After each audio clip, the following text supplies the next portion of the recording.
Hello! In this video I will show you how to enable Google Assistant to work on lock screen on Samsung Galaxy S24 FE. So you have to start by opening your Google application, then click on this icon and click on Settings. Now click on Google Assistant and then click on Hey Google and Voice Match.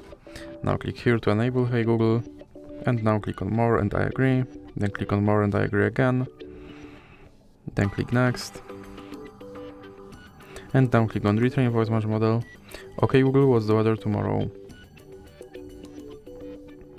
OK Google, set a timer for 5 minutes. Hey Google, make a call. Hey Google, remind me to water my plants every Monday. Now click on Next, then go back and click on Lock Screen and make sure that this first option stays on. And now let's check if my Google Assistant will work on lock screen. OK Google. And as you can see, my Google Assistant now works on lock screen. So that's it for this video. If you liked it, please remember to leave a like and subscribe.